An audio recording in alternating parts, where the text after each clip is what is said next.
Thank you for joining me. I'm Scott Ryan. I was sitting at a traffic light this Saturday afternoon. I saw a headline come over I had to comment on. The headline was that the victims of the Fort Hood shooting, or the families of the victims of the Fort Hood shooting, are outraged because Barack Obama refuses to classify them as terrorists, which really is of no surprise because Barack Obama has defended the terrorists ever since he was campaigning for president. When George Bush was president, he did everything that he could. He had no compunction about throwing American troops under the bus, so to speak, by blaming them and accusing them of murdering innocent civilians.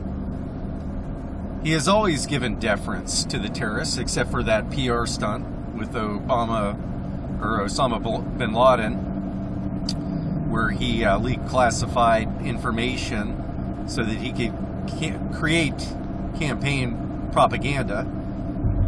Yeah, he's willing to kill a terrorist once in a while if it's going to serve his purpose of dismantling this country. If it can get him another 4 years, he can complete his sabotage. But the guy has been sympathetic towards terrorists all along. He doesn't like calling any Muslim a terrorist. That's been very clear throughout his presidency. And it should be of no surprise that he wouldn't want to call Nidal Hasan a terrorist. I see very little difference, in all candor, between Nidal Hasan and Barack Obama. Barack Obama is responsible for some deaths as of late, or ambassadors and 2 retired Navy SEALs. But that aside, Barack Obama's damage to America will be vastly greater than anything that any domestic terrorist has implemented or carried out in this country. Of course, very few people are willing to admit that, even on the Republican side. We're constantly giving the benefit of the doubt that he's just incompetent, that he means well, despite the empirical evidence year after year after year, the body of it that tells a story, that completes a narrative that really cannot be denied. I think it's delusional when you look at all the things that this guy has done to destroy this country, all his policies.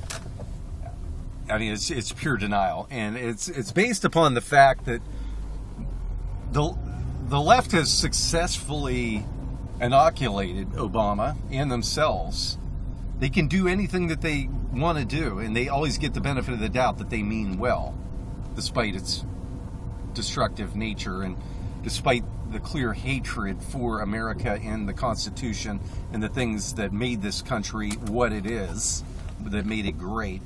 Because, after all, they've convinced America that conspiracies can only happen in the movies.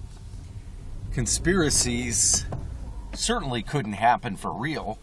When you look at the Manchurian Candidate, yesterday's science fiction thriller is today's reality, but much worse, because in the Manchurian Candidate, the communist was stopped. It never became president. Right now, the destruction has been promulgated in many ways. The Constitution has been desecrated, violated in many ways. Right now, we are living out a nightmare that may be irreversible, quite frankly. God help us. If we can undo, if we win the White House, that isn't enough. We have to capture the Senate and the House. The damage that has been legislated cannot be mitigated without capturing a majority in the House, the Senate, and the presidency. And granted, we botched it. We blew it the last time that happened. We were given that opportunity after 40 years when Bush was president. But there is reason, there is hope. If we can capture those majorities now, if the American people will give us that opportunity,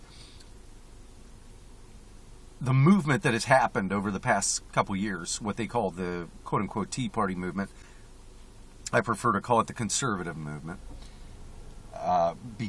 the revolution that has taken place, taking out so many of these rhinos and replacing them with individuals who are committed to putting everything on the line, that know what's at stake here, there is hope that they will carry out what needs to be done. The only thing that can rescue this country, that can save this country and restore us to the constitutional principles and to save us from the tyrannical, despotic policies of the left.